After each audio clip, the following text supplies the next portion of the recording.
Welcome, everyone, and thank you for joining Lifetime Adoption's webinar today. My name is Libby Murray, and I am pleased to welcome a couple adoptive parents with us that were able to meet their daughter earlier this year. Before we get started with Audra and Jeremiah's story today, I do want to just offer a couple bits of information to those of you joining us because we have a mixed audience. On our call today, we have adoptive parents in all stages of adopting, and what I love about this is that we get the opportunity to get your questions involved too, which helps the other parents who are thinking about or preparing to adopt. And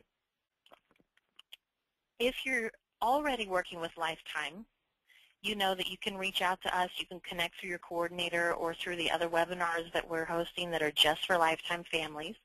And if you're currently working with Lifetime on the pre-contracted side where you've already applied and you're working with a coordinator to go over your questions about Lifetime's program, maybe you're reviewing the contract or talking with other families who have already adopted through Lifetime, make sure that you keep in touch with that coordinator and just let her know how you're doing with all of the information you've collected, because we completely recognize that sometimes those early stages of adoption planning can be overwhelming, and we don't want you to kind of feel buried in paperwork or lost in the shuffle at all. We want you to feel free to continue to ask questions so you can make the next best step for your family. And if you are joining us today and maybe you're just beginning to consider Lifetime or just beginning to think about adoption in general, please feel free to share a little bit about who you are and your hopes through adoption by applying free online. You can do that at lifetimeadoption.com/apply, and it's free.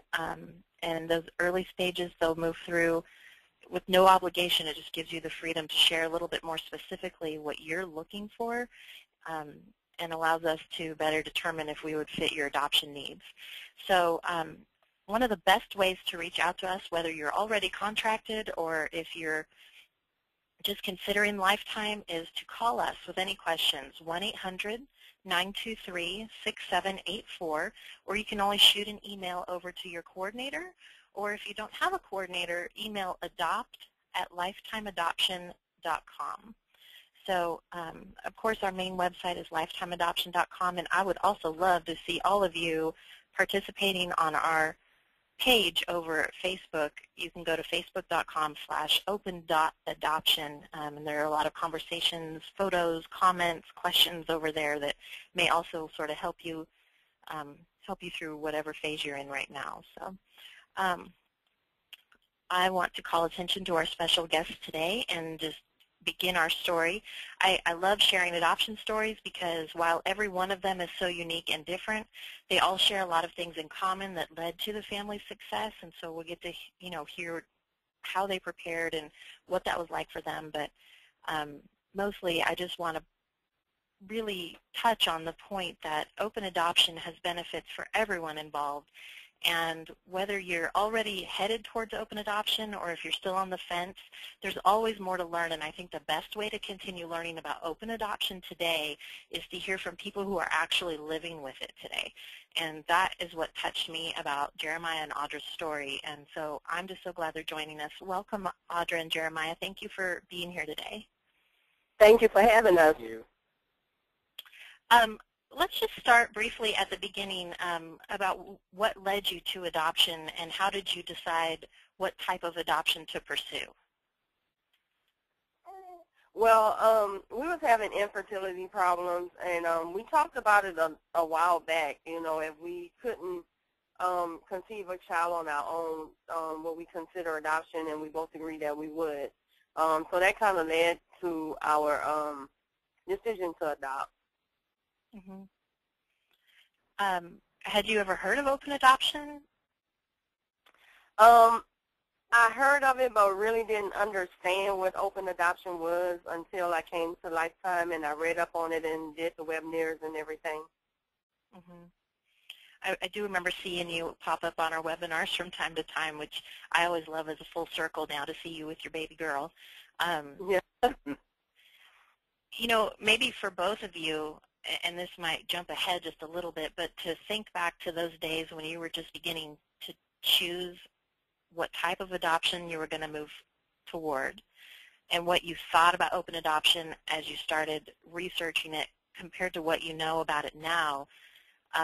You know, maybe for each of you, because I think that men and women also process open adoption a little differently, especially when they're just beginning to learn.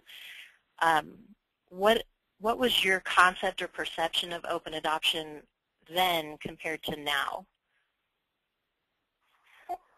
Compared to then and now, we felt that sometime in life when she would get older to understand the fact that she was adopted, that we always wanted to be able to pick up the phone or send a message to the mom and let her know that it was time for her to be a part of her life. And that was a bridge that me and my wife talked about before we did the adoption. So we were in agreement that if the birth mom was open to the idea, that it would be something that we really wanted to do, and it has worked out great so far. So it was really about what you were looking, even back then, at your desire to adopt a child and to have this baby that you would raise together. You were just also thinking so far down the road about that specific child's questions and needs that open adoption was really more the benefit for the child. Is that correct? Right. That's yes, awesome. Yep. Have you been surprised by the way that things went as you got to know your sweet little girl's birth mom? Actually, from the initial responses of the birth mom, she didn't want to have as much interaction because I guess she didn't really know how to take us. So when we told her that we wanted her to be in the baby's life and everything, she was more than appreciative, and like I said, it's taken off from there. So I love that you brought that up, because I do think that that is very common. A lot of women that I talk to when they're just beginning to think about adoption is they say, I would like to choose my baby's parents, but what would that be like to keep in touch? Is that good? Is that going to be confusing? But then it's sort of this matter of, it's hard to imagine keeping in touch with strangers, but when you get to know each other, it changes everything. And it does. And, you know, like for us, before the adoption, when she picked us and Lifetime coordinated us where we could talk, she called us on an 800 number, and we talked a couple of times before then. And we got to know each other, and I felt comfortable enough with her to give her my cell phone number so she could reach me at any time during, like, appointments that she had or whatever. And by us just talking and texting like that, we got to know each other really well by the time the birth came. So when we got the call that she was having a baby and we got there, it felt like we already knew each other for a long time. Yeah, Audra, you shared a story with me about when you were at the hospital. Now, London's birth mother's name is Jessica, and she asked you to be at the hospital, right? Were you there for the birth? No, we had to fly in from Hawaii, so we missed the birth. We got there the next day. Okay. So when you got there, would you share with us the story you told me about the nurse and her response to your relationship with Jessica in the hospital? Oh, yeah. When we got there, the nurse asked us, you know, like, hey, you know, you guys know each other, you family. We was like, no, we don't know each other. And it was like, y'all never met before? It was like, no. And it was like, well, that's kind of cool. You know, you guys have a relationship like y'all been knowing each other forever. So, yeah, we kind of clicked. And, I mean, the nurses and everybody thought we knew each other or was friends or family or something. That's how we got to the adoption part. But we was two strangers just connected by God. That's amazing. So you had gotten to know each other so well just through text messaging and having phone calls that that a stranger would look at you and think you were old friends. Yeah. That's awesome. Now, Jeremiah, are you that close with Jessica as well? Yes, we have an open relationship, and we talk all the time. And so now we had a great question come in here that just said, so do you still keep in touch with text messages and phone calls? Yes, it does. That's awesome. So you've had London for 5 months now. So over these last 5 months, Has the contact ever changed? Are you friends with each other on Facebook? Yeah, we are friends on Facebook. Me and my husband is her friend on Facebook. The contact hasn't changed. She actually sends us a picture of her other child for his birthday. If he goes to the doctor, she shares. We just interact and share each other's stories with the kids and everything. What about, because you have two, well, you have one grown daughter and one practically full-grown daughter. I mean, you have young ladies in your hands. What was that like? Because I know we get a lot of questions about, well, you know, I'm already raising children. What would open adoption be like for them? How are they going to understand this? Or, you know, how do your daughters relate to Jessica or the whole open adoption relationship that your family has created? My daughters, we talked about it before the adoption and told them what all it entails. And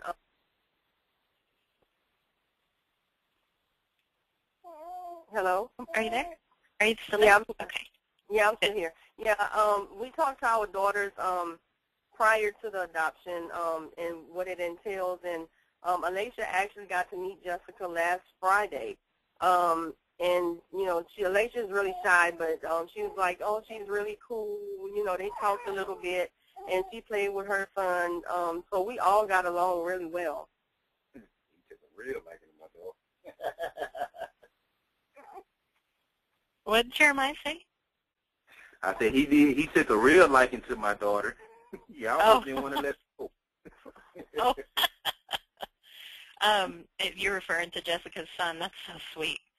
I love hearing that because, I mean, does it ever feel like extended family to you, like that it's not really about open adoption, that she's just another person that's become part of your family now? Yeah. Pretty much. Yeah, she even told me that. Oh, you go ahead. Oh, you go ahead, Audra. Oh, yeah, she even told me through a text message once that when she talked about us to people, she refers to us as her godparents. Jessica does? Yes. Oh, wow, okay. So another great question that came in here said, what are you going to teach your daughter, like what name are you going to teach your daughter to call Jessica as she grows up? Me and Jessica actually had that conversation, and I asked her what would she like to have London call her, and she was like, oh, just Jessica, but I'm from the South, so we don't do just the name thing, so I asked her, can she just call her Auntie Jessica, and she was like, oh, yeah, that would be great. So until London understands fully that she's adopted and what it all entails, she will be calling her Auntie Jessica.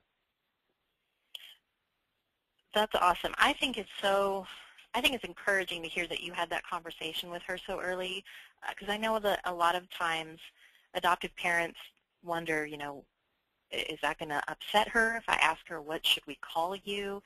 But that really it just is sort of something that sort of grew out of this event and this relationship you're forming.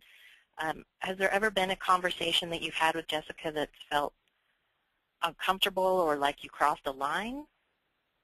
No, never.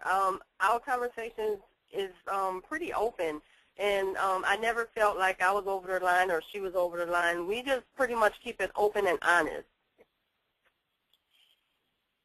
That's great. So what's it like for your family? Because I know in particular sometimes when adoptive parents, they themselves feel okay with open adoption, but then maybe they have people in their family who don't always get it.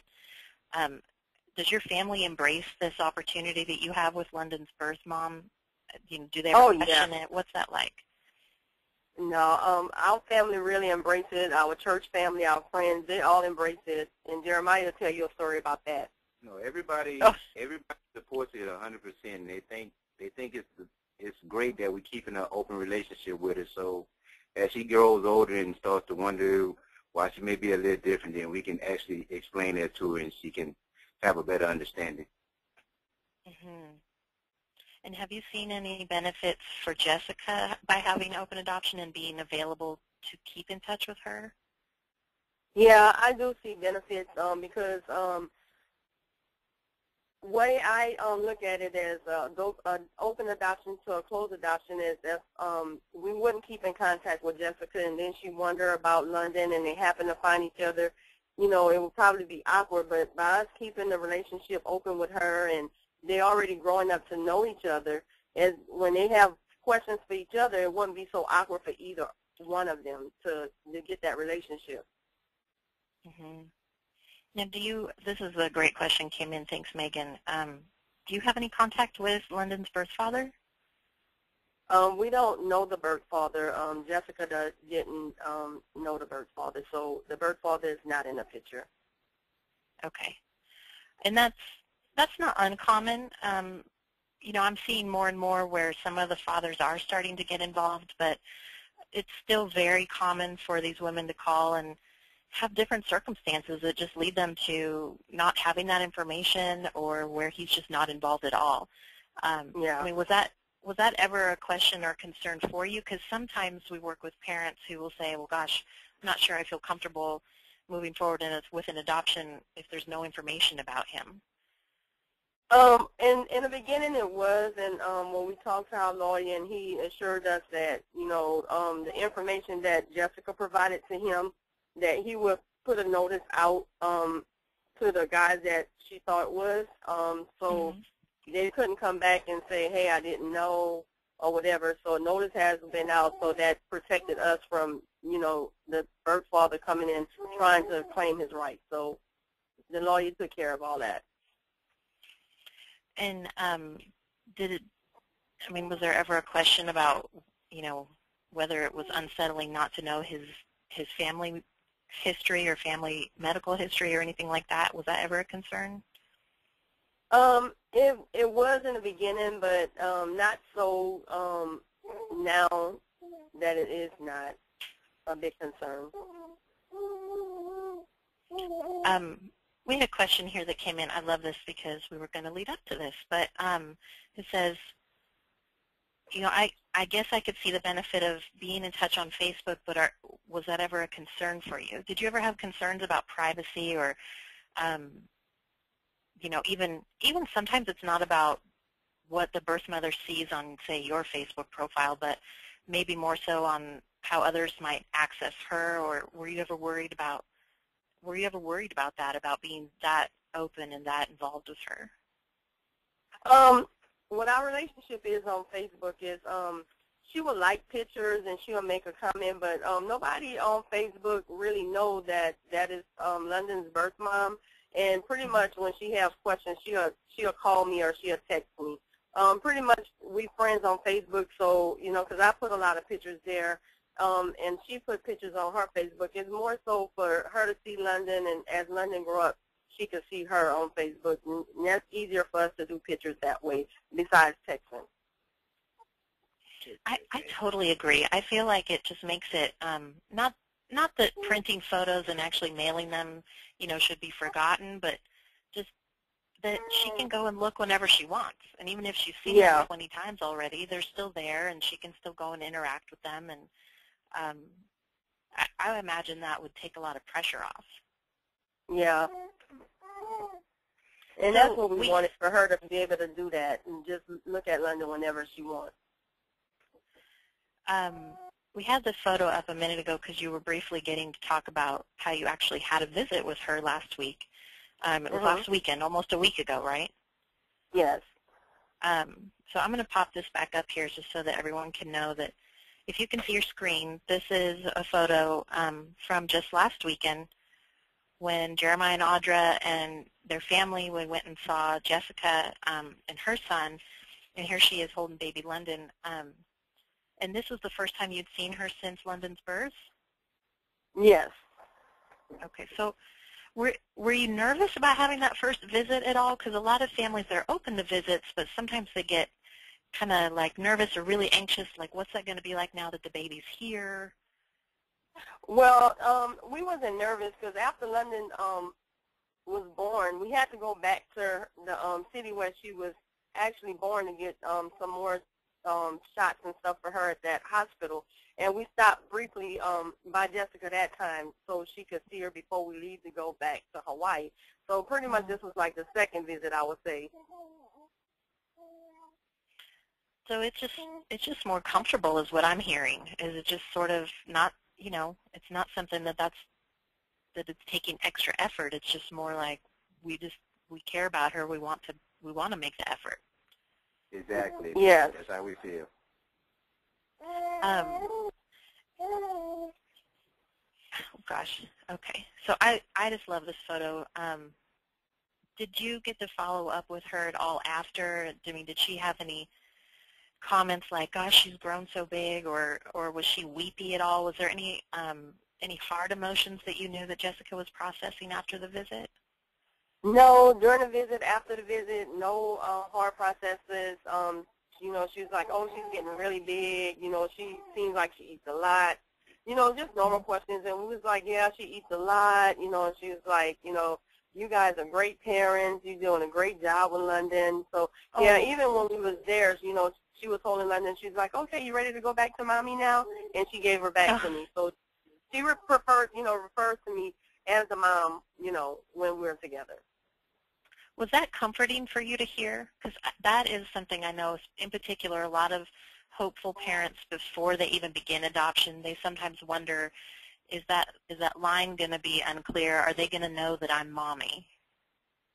Yes, it was comforting to hear her actually say it. I mean, I know she told me during, our phone conversations and texts and stuff like that, but to actually sit there and have London there and she giving her back, somebody's time to go back to Mommy, or you want Mommy, that was really comforting to know.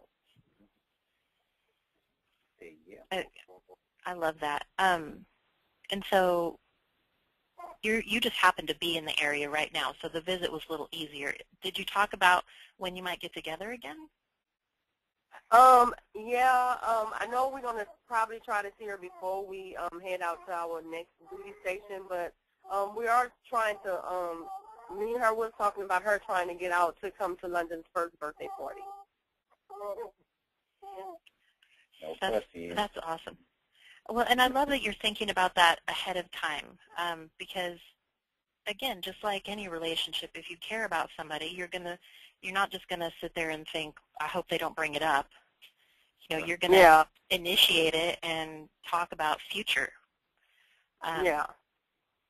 So let's talk a little bit about what it was like. Now, before you came to Lifetime, you actually had tried to adopt before you came to Lifetime, right? Yes. And so had you ever gone through any failed adoptions or any times when, you were disappointed or felt set back in the process? The adoption we tried to do prior to Lifetime, probably like 5 years before Lifetime, it was a failed adoption. It was actually with people that we actually knew and went to church with. And to make a long story short, we went, we paid, it was all good, and then they just decided, hey, we're not going to do this. And, they didn't tell us, the lawyer kept saying I can't get in touch with them, what's going on, and I was like, I don't know. And they wound up telling me at church. So it was kind of heartening, that, hey, you could have said something in the beginning. We asked you guys before we paid if, you're sure this is what you want to do. So, yeah, that was kind of heartening. So I think I think adoption with someone that you actually know is a little harder than actually, doing it the way we did it this time.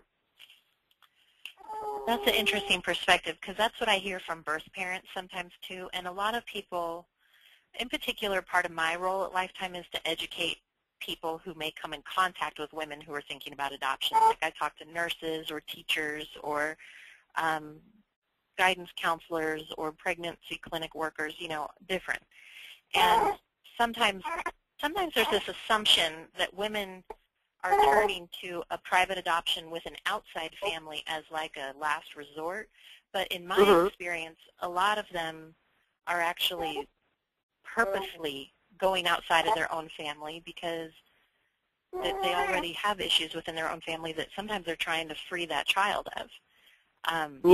And so I love hearing your perspective, Audra, about what that was like from your perspective as an adopted parent, too, because I think it would be even harder to specify those parameters of the relationship and really kind of talk about some of those important, maybe less comfortable details. Yeah, and it was. I mean, like I said, we didn't know them like well, but we did go to church with them and we knew them, and it was kind of hard. So I mean, I think Lifetime is the way to go because you get connected to people that similar to you, and it, you know, the matches. I like the way you guys do the matches and everything. So I think that was the best way to go. We have London sitting there giving her 2 cents. Yes, she is. And she's looking at the phone. Now, before I move on, I just love this photo, Jeremiah, of you in London. Now, this is, I'm assuming this is before you left Hawaii. Yes, it is. You know, being that this is the first child you've been dad to from day one, what's this experience been like from your point of view, you know, coming to the decision to adopt, but now that you actually have her in your arms, is there anything in hindsight you wish you would have known sooner or that you wish you could have done differently? Actually, I'm the oldest out of 8, so I had a hand in helping raise my brothers and sisters, but I can honestly say that I never had to deal with waking up in the middle of the night or the early morning, so that was a definite adjustment.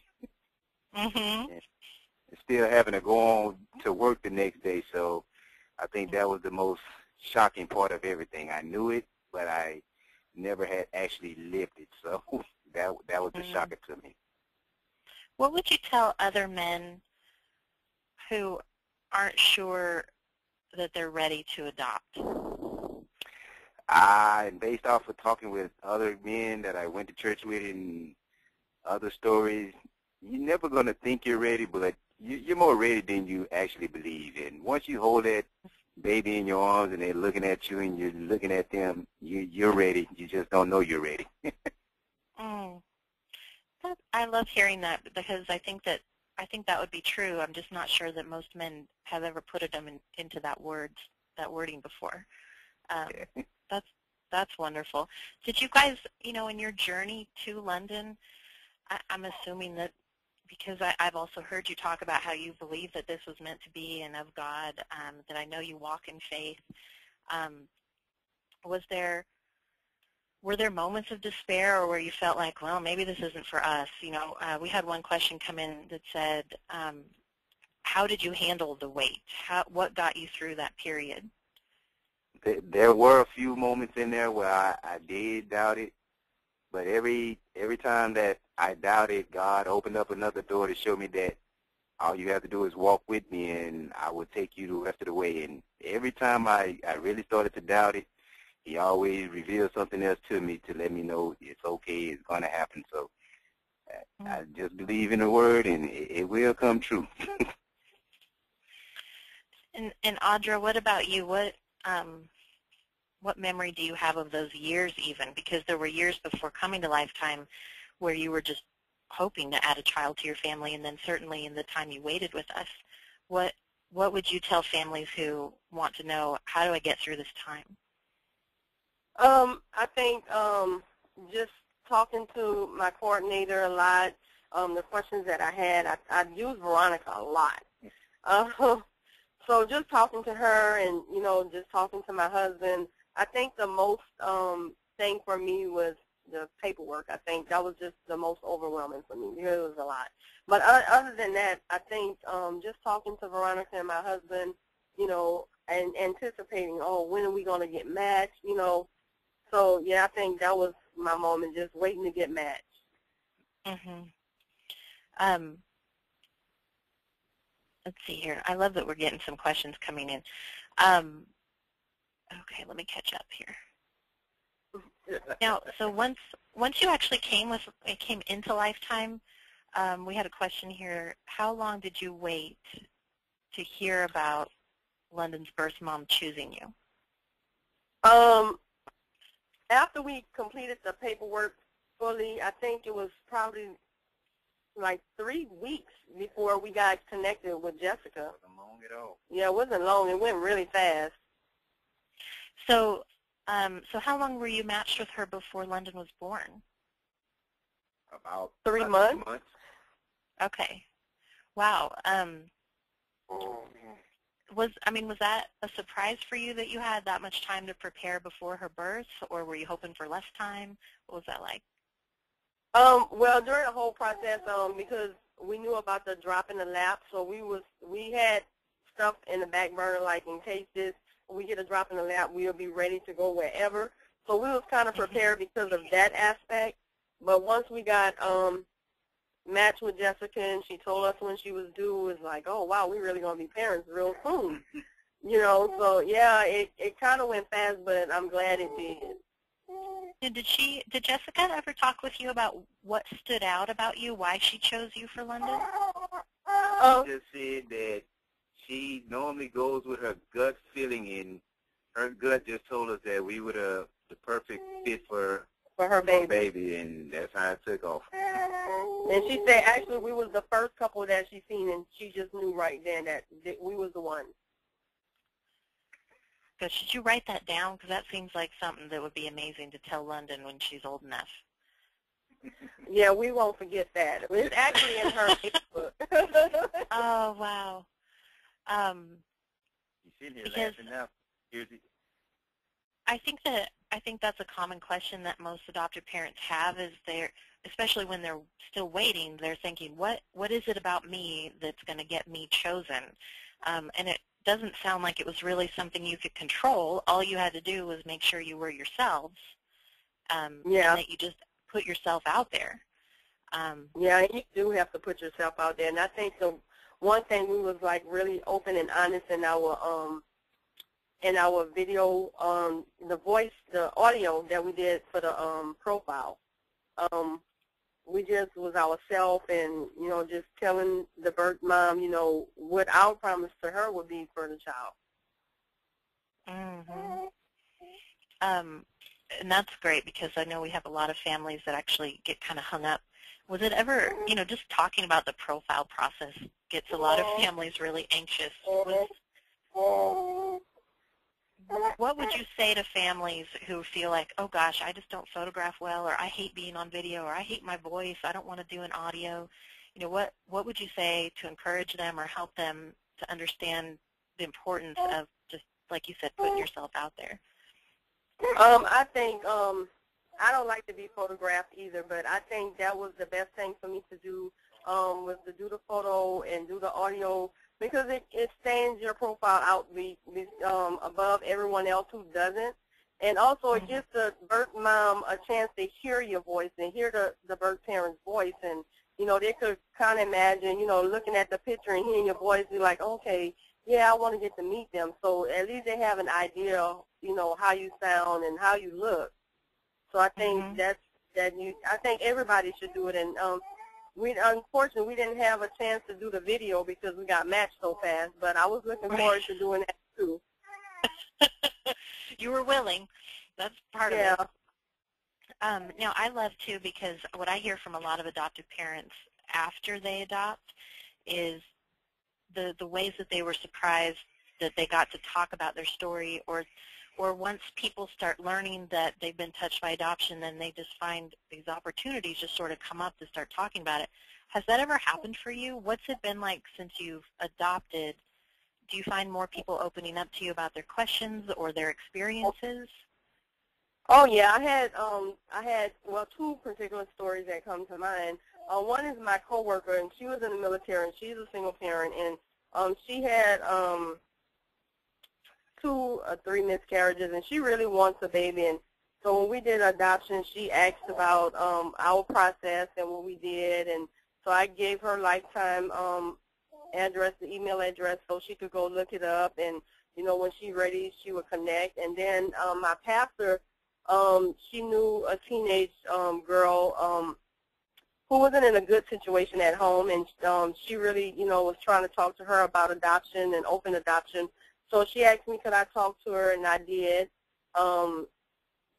She was the young girl was kind of, like she wanted to, but her mom was in her ear like, I'm going to be there, and, now the baby's here, the mom really is not there. So hopefully, she would take what I told her about open adoption, and she would do the right thing for the baby. Mm-hmm. And I love that you embrace those opportunities to just talk about it, because I think some people wonder, am I always going to be talking about it? Is this something that's always going to be on the forefront? I mean, day to day, are you walking around constantly thinking about adoption, or is the day to day more like, this is our daughter, we have feedings just like everybody else, like I'm hoping to stay awake through nap time? Well, for us, London did really well. She started sleeping through the night really early, and she takes her nap. So I get my sleep. So that's a good thing. Spoiled. Yeah. So and then when she up and, like when I'm tired, we balance off like, okay, you go take a nap, I have the baby. But for the most part, London, she does really well at night. Mm-hmm. Now, I wanted to talk a little bit because, we work with birth parents, and we work with families of all different backgrounds, and I have learned through my years at Lifetime that just different cultures, different backgrounds have different perceptions about adoption. Have you ever talked with Jessica? Was she in particular looking for an African American couple to adopt her baby, or did that kind of play second fiddle to just you felt like the right fit? We never talked about if she preferred any race to adopt. She just said, we was the first one she seen, and she went with her gut feeling, and she just knew when she saw us that we was the parents for her baby. Mm-hmm.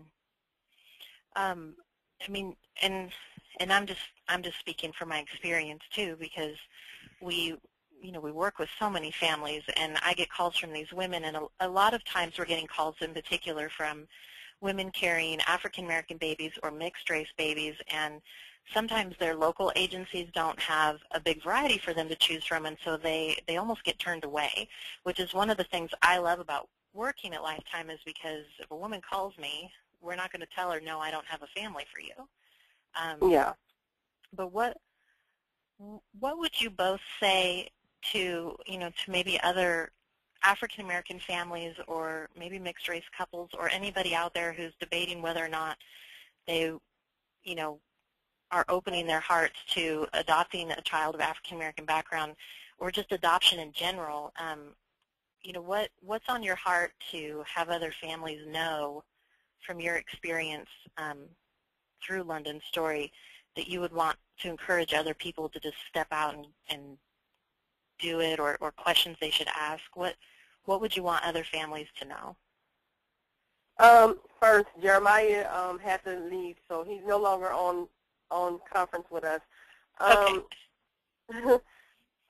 Second, I would want all families to know, it's about the child, and no matter the race, all kids need to be loved, and if you have the love and you want to adopt and you want to give a child that life that, they deserve, then I think adoption is the way to go. And, when we was adopting, we really didn't have a preference in race. We just wanted a baby.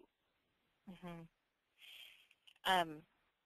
We had a great question come in here, too, because I know that, again, even families, if you're already waiting with Lifetime, sometimes it's hard to imagine, gosh, would I be comfortable texting with a birth mother? Would I, what would that be like to visit her before my baby was a year old, or while my baby was still tiny, and would it remind her of the hospital? All of these concerns. But in particular, this question stood out that said, do you have a relationship with Jessica's family? Only person we know in her family, Jessica wasn't really close to her family. Her cousin, we're really close to her cousin. Her cousin is also a friend of ours on Facebook, and we also visit with her when we went to visit Jessica. She was there too. Mm-hmm. Yeah. So have you ever found maybe that you sort of became the support for Jessica since she didn't have that kind of relationship with her own family? Yeah, we do. Jessica is in college, and we do support her with that, and I encourage her every step of the way to not give up, to just keep going. And, you know, she'll text me like, oh, you know, I have so many papers to write and so many, you know, tests going on. And I was like, you know, right now it seems hard, but you will get through it. Just keep pushing, just keep pushing. And I like the fact that she feels like she could talk to me since I already have my degrees, and that she could talk to me with any issues she have coming up with school and writing and, you know, how to prioritize it and with kids, because I did it. So I'm just grateful that she thanked me enough to call and act. Yeah.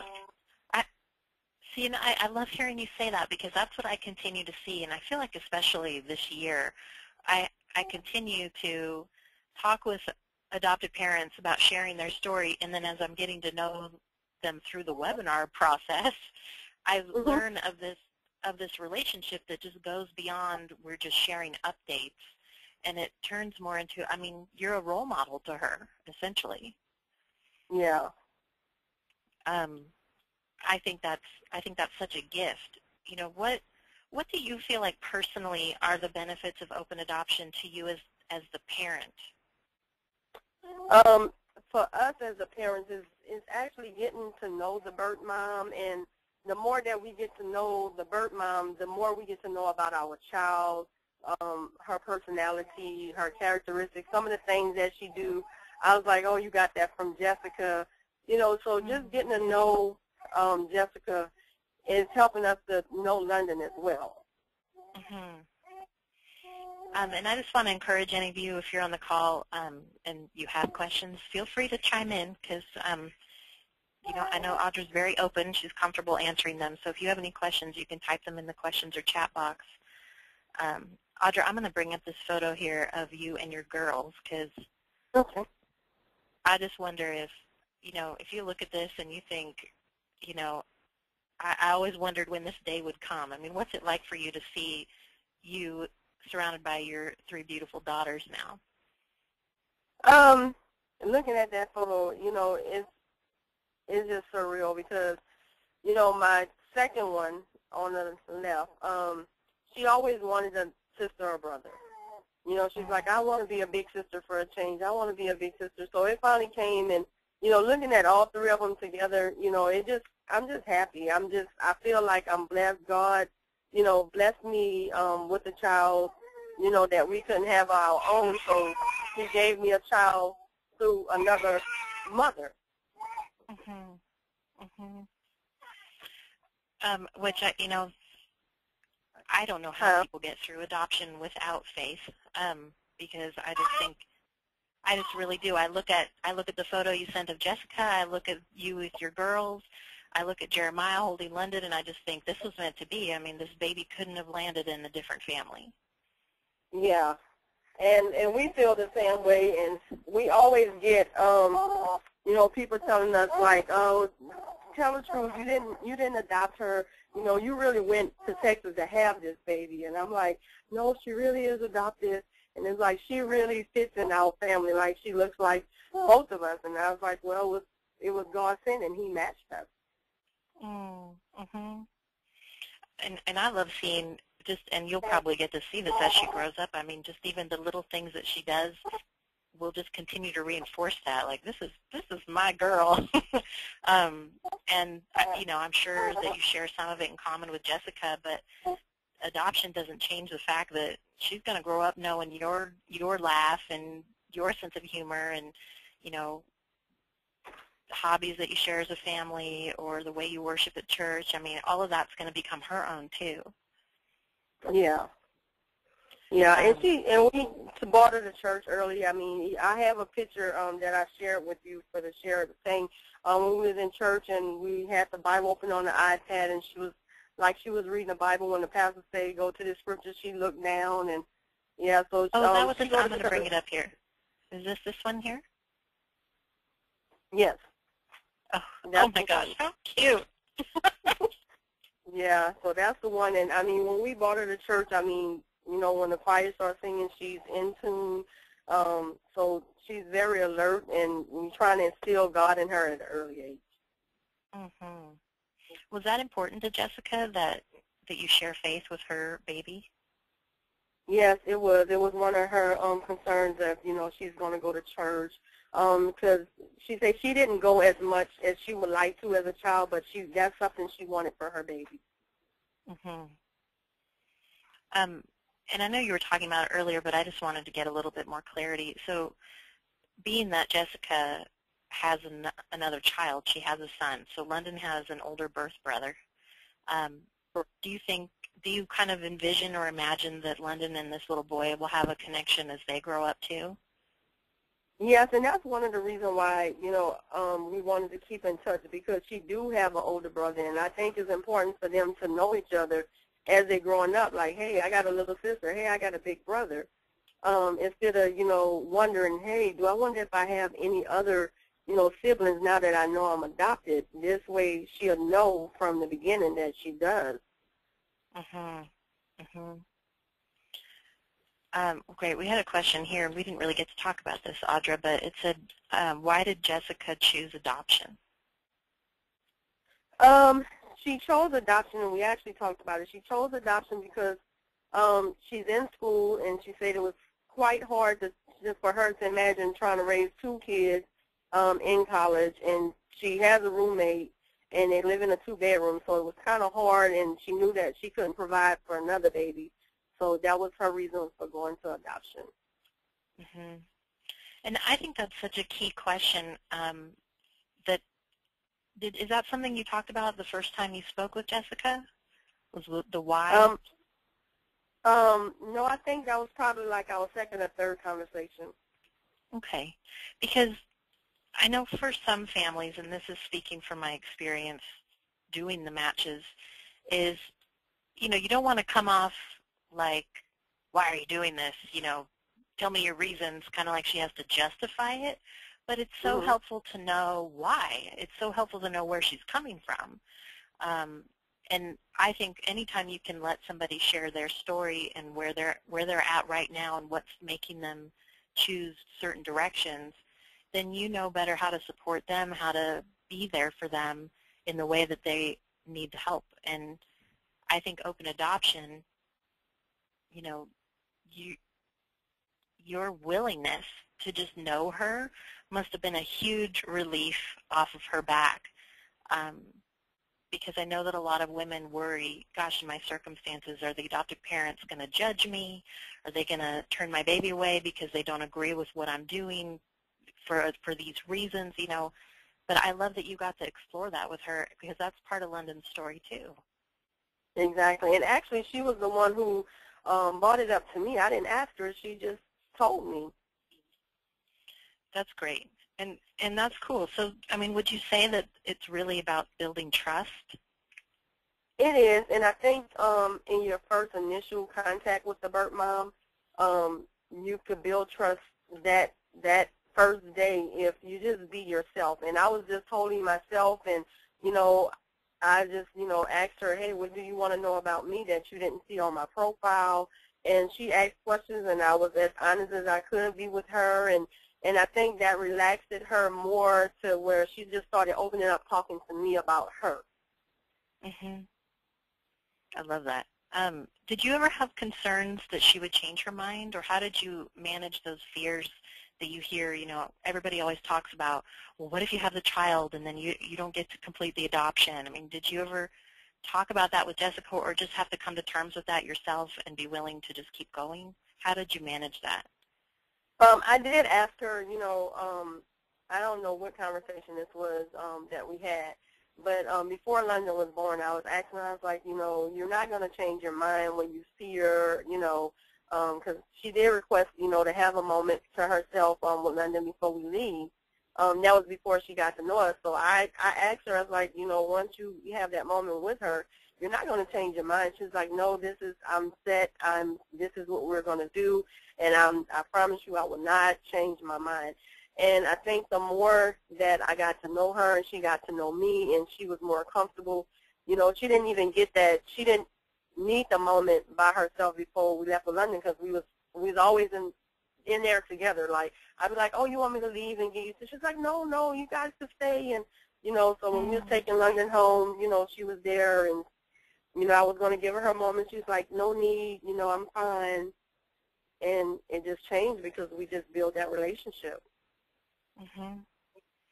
I think that's, to me, that's what I see as the benefit of being open to building that connection and that trust before the adoption happens, is because it's more likely to give her peace in those moments when it is emotional and it is hard. Yes. Do you remember that first conversation you had with Jessica? Yeah, I actually asked Veronica, because I was really, really nervous to talk with her. And I was like, well, what do we talk about? What, I don't want to say the wrong things. And so I think having a coordinator is good because she kind of like, just talk general and, just break the ice. And she gave me little pointers to do, and I did, and it broke the ice, and we started talking.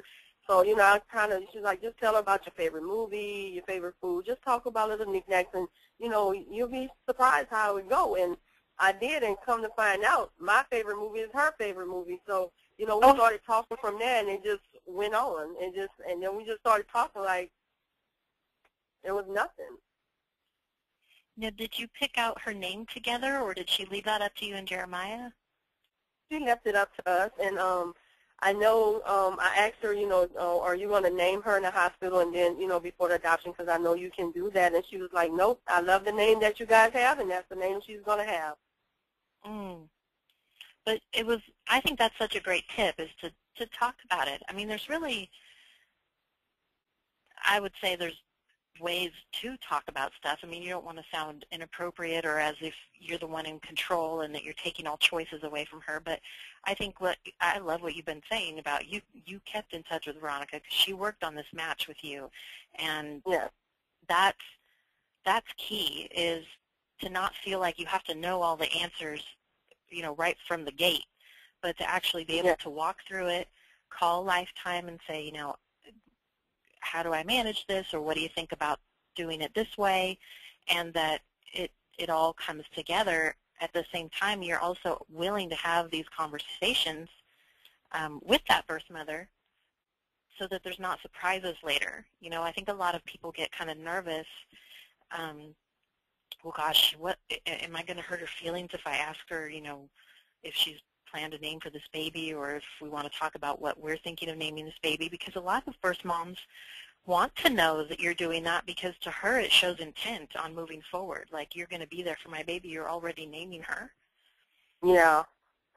Yeah, and I think that's a really good thing that you brought up, because I think in asking and if they're going to name or do they want you to name the baby, I think it goes how you act is based on the relationship that you have with the birth mom. So I do encourage everyone, if they get matched, to text as often as possible, or call as often as possible. Encourage the birth mom to call you as much as possible so you can get that relationship and get that trust, and and that way you'll know how to gauge the birth mom and asking certain questions.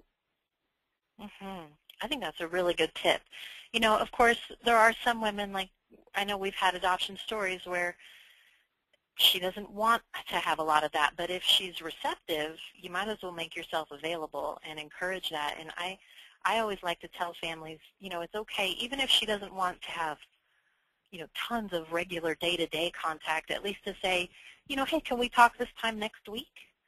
And look forward to something, because then it's also showing her, even if she's shy or if she feels like I don't really need a mushy-gushy, connection, you might be surprised at how she sort of unfolds that as she gets to know you, and you just show that you care enough to just want to even touch base for 5 minutes. Because, and certainly I would say too, I mean, if for those of you who are working with Lifetime, that as you move through your match, if it's a circumstance that just doesn't offer the opportunity for you to have that kind of connection like Audra's talking about, we'll walk you through how to navigate that and get the answers and the process done. But most of the time, it really comes down to just, are you willing? Are you willing to trust this woman? And that's what I think is important to remember, is it's just this one woman. It's not like Audra and Jeremiah gave their personal phone number to 12 or 25 different women. it came down to we had a conversation with one and decided we're going to trust her to go to that next level of getting to know her. Yes. And that's beautiful. And I just love what's unfolding for Little London here. Yeah. And to go back on what you were speaking, it's true because when me and Jessica first started off, we didn't talk every day. I called her, and we kept in touch like once a week. And then when we got comfortable, then we probably, started going like twice a week. And now it's just, we text, hey, just out the blue, like old friends.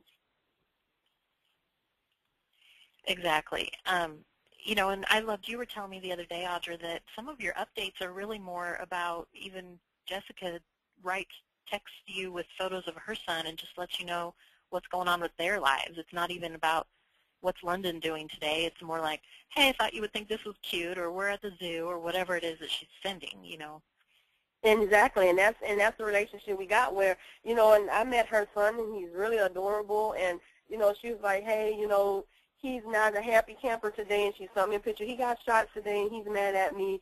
She'll send me little pictures and tell me stuff like that, or, hey, he said hey today, and, for his birthday, I sent a picture with London and say, happy birthday, big brother, and, we just do little stuff like that, and so a lot of times it's not about us or London, it's more about her and her son. And just being there for her and being friends. And do you think that if she, say she graduates college, and sent you an invitation, do you think that's something that she would want to include you in? Do you have that kind of relationship building? Yeah, she already asked if we would come to her graduation, and I told her whenever she graduates, send us an invitation, and we'll be there and have London there. We'll have a sign for her. Oh, I just love that. It's just beautiful, especially since she doesn't have a close family. Yeah. That she's getting this opportunity through you, and unless, from a faith perspective, unless she'd gone through this unplanned pregnancy with London, she wouldn't have ever known you. Yeah, and that's true. Just to see what's going to come out of that in the future will be amazing. And I'm sure that, as the years go on, just like any relationship, there may be times where you hear from her more often and times where you're thinking, gosh, it's been a few weeks or a couple months since I've connected with her. And you just roll with it. Yeah, and we have, through the process of us moving, leaving Hawaii, we got to the point where I think it was like a month or two we didn't speak, but when we did, it just like picked up from like it was yesterday.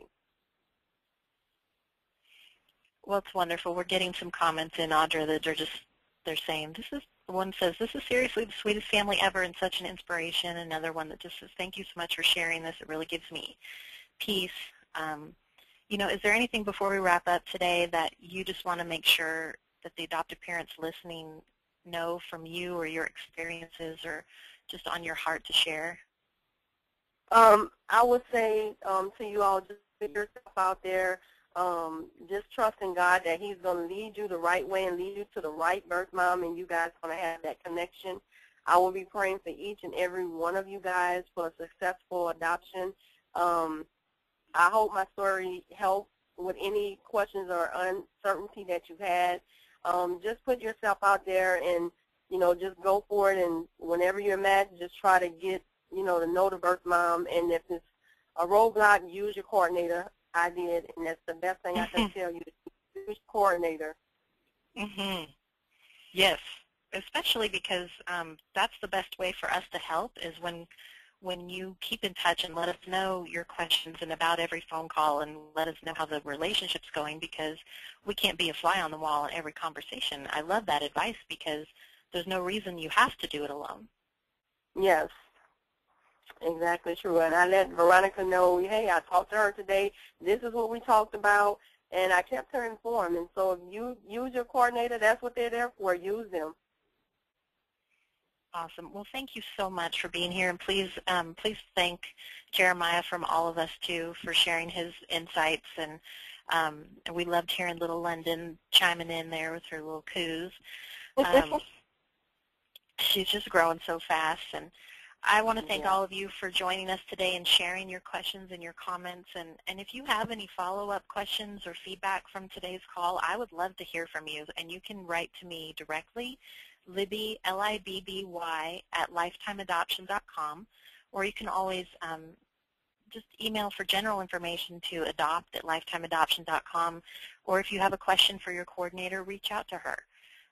But we will look forward to meeting with all of you again soon. Next week we have an open adoption Q&A, and we hope to see you there. And then we will continue to coordinate more stories like Audra and Jeremiah's to help you prepare for your own story. So thank you again, Audra. We're so grateful for all of these darling photos and your time today. Thank you, and you're so welcome. We will talk with you all again soon. Have a great evening. Okay, you too. Bye-bye. Bye.